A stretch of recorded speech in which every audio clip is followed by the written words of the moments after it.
मैं फिर से रिपीट कर रहा हूँ, मैक्सिमम फ्रिक्शन का फॉर्मूला तो म्यू एस इंटू एन होता है, ठीक है। हर याद रखना, अगर हम खाली फ्रिक्शन लिखते हैं तो म्यू जो फ्रिक्शन फोर्स होता है म्यू एस इंटू एन से वो आपके बराबर हो सकता है, छोटा हो। ये दोनों फॉर्मूले में फर्क समझ में आना चाहिए। और यहाँ पे ध्यान रखना होगा तुमको कि जो नॉर्मल फोर्स होता है वो हर बार mg के इक्वल हो, ये कोई जरूरी नहीं है। जैसे कि इंक्लाइन प्लेन का अगर एग्जांपल लिया जाए तो यहाँ पर जो n होता है वो mg cos थीटा के इक्वल होता है, ठीक है। अगर मान लो एक ब्लॉक के ऊपर दूसरा ब्लॉक पड़ा हुआ है, यहाँ पे अगर मैंने छोटे वाले ब्लॉक का अगर एबीडी ड्रॉ किया, यहाँ पे ये n1 है, यहाँ पे ये mg है, तो n1 इक्वल टू mg हो जाएगा। बड़े वाले ब्लॉक का अगर मैंने एबीडी ड्रॉ किया तो यहाँ पे ये यहाँ पे ये क्या होगा, यहाँ पे इसके फोर्स लग रहा है कैपिटल mg, ठीक है, और यहाँ पे लग रहा है ऊपर n, और इसका रिएक्शन फोर्स n1 का नीचे लगेगा। हमने अगर इक्वेशन लिखा तो कैपिटल N हो जाएगा mg प्लस n1 हो जाएगा, ठीक है, और कैपिटल N हो जाएगा mg प्लस n1। n1 क्या यहाँ पे स्मॉल mg है, तो यहाँ पे नॉर्मल फोर्स कितना हो जाएगा mg प्लस स्मॉल mg। यहाँ पर भी देख सकते हो नॉर्मल फोर्स जो है वो फ्रिक्शन नॉर्मल फोर्स जो है वो कैपिटल mg के इक्वल नहीं है, ये दोनों का कॉम्बाइंड मास के इक्वल है। एक ब्लॉक को हमने लिया और दीवार के अगेंस्ट पुश किया, हमने फोर्स F अप्लाई किया, ग्रेविटी का फोर्स नीचे लगता है, फ्रिक्शन फोर्स के ऊपर लग रहा होगा। अगर हम यहाँ से पूछा जाएगा कि ये ब्लॉक अगर दीवार के अंदर नहीं घुस रहा है तो हमारा अप्लाइड फोर्स और नॉर्मल फोर्स कैसा होगा, इक्वल होगा, ठीक है। अगर ये दोनों अगर इक्वल होगा तो हम यहाँ पे क्या बोल सकते हैं कि F और N की वैल्यू कैसी हो जाएगी, बराबर हो जाएगी। यहाँ पे N कैसा हो जाएगा, अप्लाइड फोर्स के इक्वल हो जाएगा, ठीक है।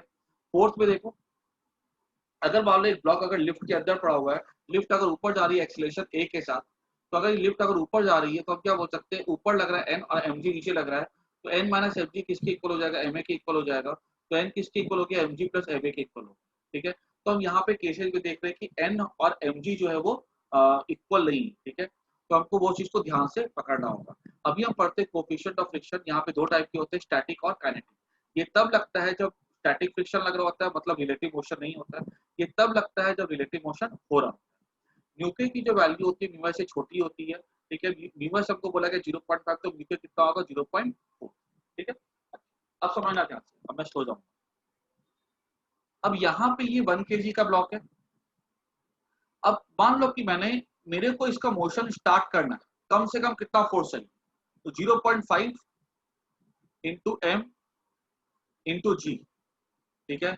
ये इसका नॉर्मल फोर्स mg नीचे लग रहा है, n ऊपर लग रहा है, तो नॉर्मल फोर्स कितना हो जाएगा, mg के इक्वल होगा यहाँ तो हॉरिजॉन्टल सरफेस पे, ये हो जाएगा 5 न्यूटन। मैंने अगर यहाँ 5 न्यूटन फोर्स अप्लाई किया तो बॉडी का मोशन स्टार्ट हो जाएगा, ठीक है। 5 मतलब 5 से हल्का सा ज्यादा, 5.0000, बहुत सोचो, हल्का सा भी ज्यादा कि मोशन स्टार्ट, ठीक है। लेकिन मुझे मोशन को स्टार्ट करने के लिए 5 न्यूटन फोर्स चाहिए, लेकिन अगर मुझे मोशन को कंटिन्यू रखना है तो मुझे उतनी ताकत नहीं लगानी है। मोशन को कंटिन्यू रखने के लिए मुझे एक बार मोशन स्टार्ट हो गया, वहां पे स्टैटिक फ्रिक्शन लगना बंद हो जाए, वहां पे कहानी बदल जाती है। अब वहां पे लगेगा काइनेटिक फ्रिक्शन, और काइनेटिक फ्रिक्शन की जो वैल्यू होती है वो क्या होती है, 0.4 इंटू mg। यहाँ पे मैक्सिमम मिनिमम कुछ नहीं होता, यही लगता ही है, कंपलसरी है। उसमें जो मोशन होगा तो काइनेटिक फ्रिक्शन लगेगा, और उसपे कुछ मैक्सिमम मिनिमम का कंसेप्ट ही नहीं होता है, वो फुल लगता है। ये हो जाएगा इनटू 10, दैट इज 4 न्यूटन। जैसे मोशन स्टार्ट हो गया, अब बॉडी के ऊपर कितना काइनेटिक फ्रिक्शन फोर्स लग रहा है, तो आंसर है 4 न्यूटन। अगर काइनेटिक फ्रिक्शन बॉडी के ऊपर 4 न्यूटन लग रहा है, मतलब बॉडी के ऊपर नेट फोर्स कितना लग रहा है, आप देखो तो 5 न्यूटन हमने लगाया था और 4 न्यूटन लगाया था, अब फ्रिक्शन फोर्स लग रहा है 1 न्यूटन। इसकी वजह से बॉडी क्या होता है, एक्सेलरेट करता है। और अगर तुमको मैं सिंपल भाषा में समझाऊं ना, तो एक चीज तुम खुद भी ऑब्जर्व किए होगे, मोशन को स्टार्ट करना मुश्किल होता है, बहुत ज्यादा ताकत चाहिए होती है मोशन को स्टार्ट करना, लेकिन मोशन को कंटिन्यू रखने के लिए हमको उतनी ताकत नहीं चाहिए।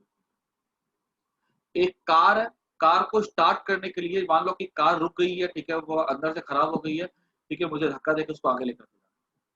जैसे मैं उसको आगे लेकर के जाऊंगा, मान लो कार, ठीक है, तो मुझे 5 लोग चाहिए उस कार को धक्का देने के लिए, मोशन को स्टार्ट करने के लिए 5 लोग ने मिलकर कार के मोशन को स्टार्ट कर दिया।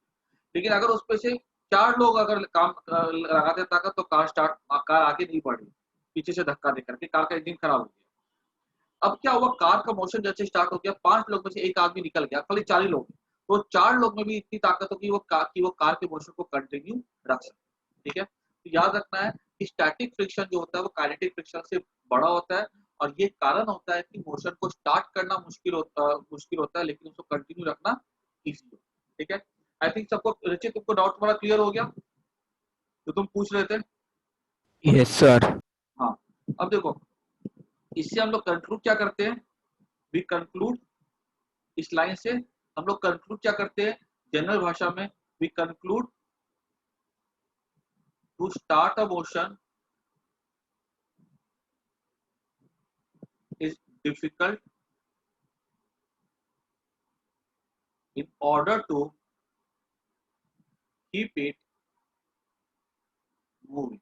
ठीक है, अब तुम्हारे क्वेश्चन में मैं बता देता हूँ, 90% क्वेश्चन में देखो, ये जो मैं तुमको बता रहा हूँ ये वास्तविक चीज है, ये हकीकत, ये रियलिटी होती है कि म्यू के म्यू से कम होता है, लेकिन जो हमारे सामने जो सवाल आते हैं ना, उसपे बताओ 90% क्वेश्चन में हमको म्यू के और म्यू जो होता है वो इक्वल दिया जाता है। ठीक है, ताकि हमारा क्वेश्चन जो है आसानी से सॉल्व हो सके। लेकिन अगर कोई क्वेश्चन में तुमको अगर ऐसा बोल दिया जाता है, ठीक है, कि म्यू के और म्यू एस सबको बोल दिया जाएगा 0.4 है, म्यू एस 0.5 है, अगर बोल दिया जाएगा तो तुमको उसको फिर अलग अलग लेना पड़ेगा। ठीक है, बोल देगा कि बताओ कितना फोर्स से हमने इसको मोशन को स्टार्ट करना है, तुमने mu S into M D N से करके निकाल लिया, बोला कि मान लो हमने इतना फोर्स दिया, तो बताओ इतना फोर्स देने के बाद बॉडी में एक्सेलरेशन क्या होगा।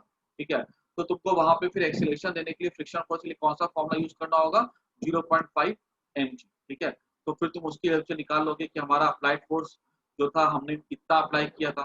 ठीक है, अब हमारे पास बचता कितना है, कितना अपोज करने वाला है, वो अपोज करने वाला म्यूएस के है, दोनों को सब्ट्रैक्ट कर देंगे, मास से डिवाइड कर देंगे, हमारा आंसर। ठीक है, तो कंसेप्ट में तुमको कोई गड़बड़ी नहीं होनी चाहिए। अगर तुम दोनों को सेम देख रहे हो, उसके पीछे कारण ये है कि क्वेश्चन को इजी करने के लिए दिया गया। अगर तुमको म्यू के म्यूएस अगर अलग अलग दिया गया तो ये मान के चलो कि तुम्हारा वो कंसेप्ट चेक करने के लिए दिया जा रहा है। अगर हकीकत पूछी जाती है कि हम म्यू के और म्यूएस इक्वल होते हैं, आंसर इज नो, किताबों में लिखा जाता है कितनी बार, ताकि हम आसानी से सवाल को सॉल्व कर सकें। ठीक है,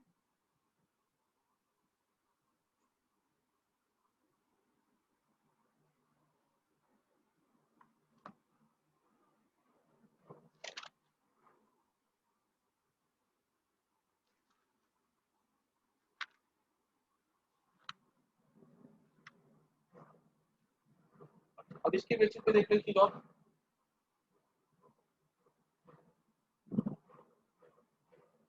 ग्राफ देख लो, graph between applied force and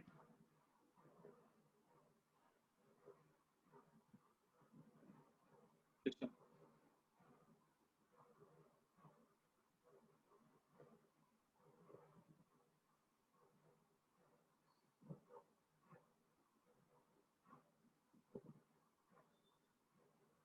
अगर हम जैसे देखो, मैंने बोला अप्लाइड फोर्स और फ्रिक्शन फोर्स यहाँ पे अप्लाइड फोर्स है, मैंने बोला फोर्स अप्लाई किया 1। ठीक है, मान लो कि हमने इसका देखा, तो इसके लिए जो म्यू एन था, ठीक है, वो आता था 5 न्यूटन। ठीक है, मैक्सिमम फ्रिक्शन फोर्स कितना है इसके ऊपर, 5 न्यूटन, जहाँ पे म्यू की वैल्यू मान लो बाकी है 0.5 है, और एन जो है वो 1 न्यूटन है। ठीक है, मास मान लो इसका एक बार 0.1 kg है। ठीक है, तो एन कितना हो जाएगा इसके ऊपर, 1 न्यूटन हो जाएगा। हमने अप्लाई किया बाहर से 1 न्यूटन फोर्स। ठीक है, तो हमारा जो फ्रिक्शन फोर्स होगा वो कितना होगा, अगर हमने 0 अप्लाई किया, ठीक है, तो फ्रिक्शन फोर्स कितना होगा, 0। ठीक है, रसोड़े में कौन था?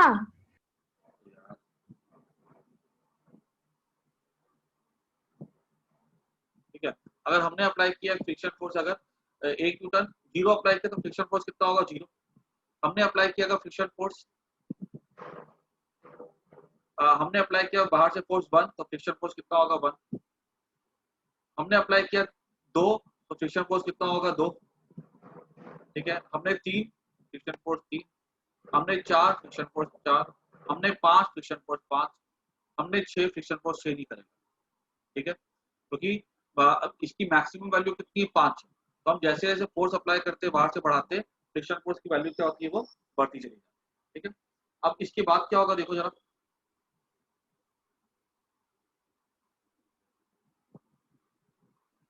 अब इसके बाद अगर हम देखें ना ध्यान से, तो हम यहाँ पे अगर इसका ग्राफ ड्रॉ करें तो ग्राफ कुछ ऐसा जाएगा।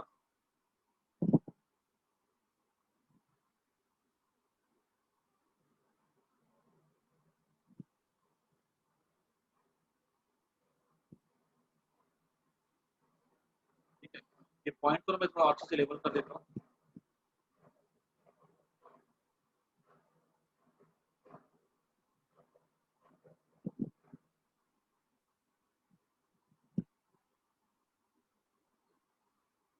जैसे जैसे फोर्स अप्लाई करते हैं,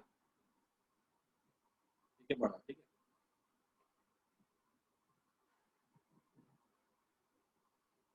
अब अगर हमने फोर्स को अब हमने फोर्स को और इंक्रीज किया, देखो ये वाली वैल्यू जो होती है ना, ये वाली वैल्यू को हम यहाँ से लेवल कर सकते हैं ऐसे करके।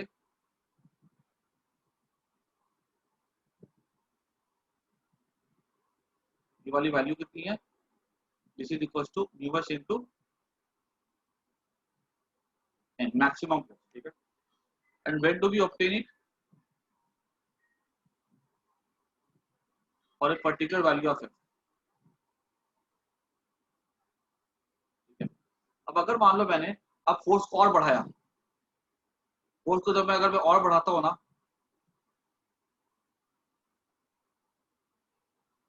क्या होता है, फोर्स जो होती है ना थोड़ी सी कम होती है और हल्की सी बढ़ती है, ठीक है, ठीक है। अब क्या होता है, बॉडी का जो बॉडी रेस्ट पे था, वो बॉडी अब रेस्ट पे नहीं है, ठीक है।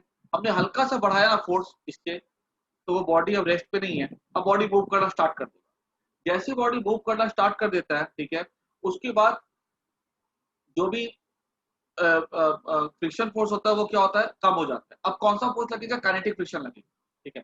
अब जो फोर्स लगेगा वो कौन सा, काइनेटिक फ्रिक्शन होगा। और वो मैंने बोला था उसकी मैक्सिमम मिनिमम कुछ नहीं होता, वो समय के साथ कैसा रहता है, कांस्टेंट रहता है। तो ये कुछ ऐसा जाएगा,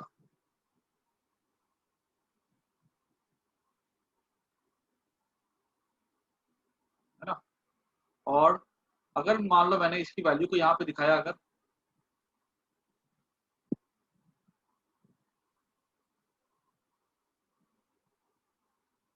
ये मैंने लिख दिया यहाँ पे, ये वाली वैल्यू क्या होगी,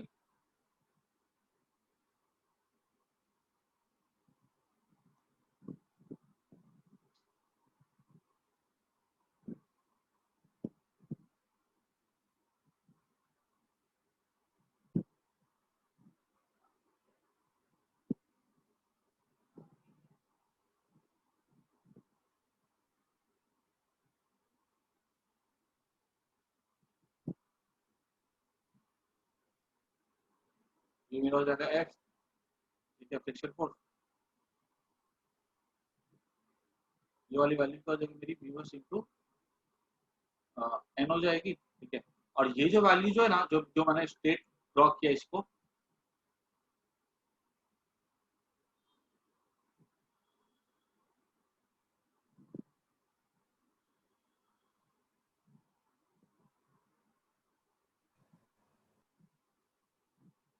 ये वाली वैल्यू क्या हो जाएगी मेरी,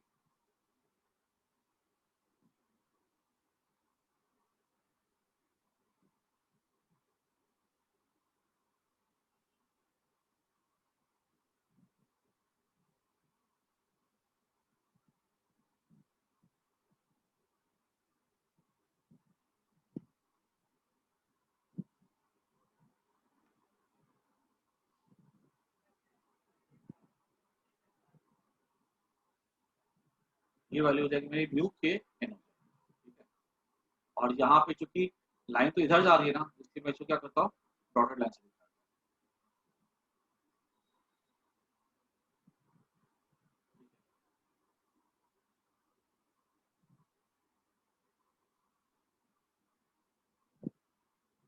समझ में आ गई सबको बात, क्लियर, कैसे हो रही है। और ये क्यों नीचे जा रही है, क्योंकि म्यू एस की यूके की वैल्यू म्यू से थोड़ी छोटी होती है, ऑब्वियसली बात है, वैल्यू से छोटी होगी ना। ग्राफ नोट कर जाना सबको।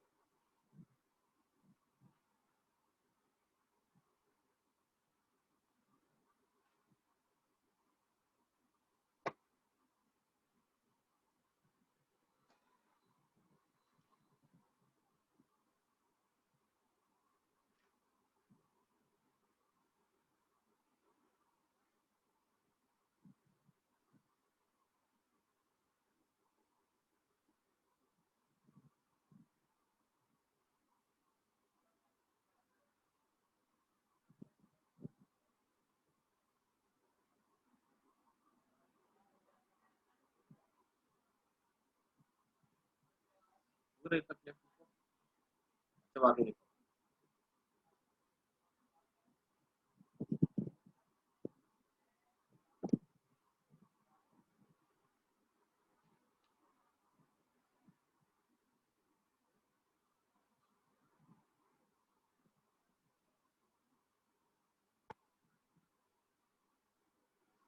चलो ना एक काम करता हूँ मैं अभी ना क्लास में एंड कर देता हूँ, ठीक है, फिर जो टॉपिक है वो थोड़े बड़े बड़े भी हैं।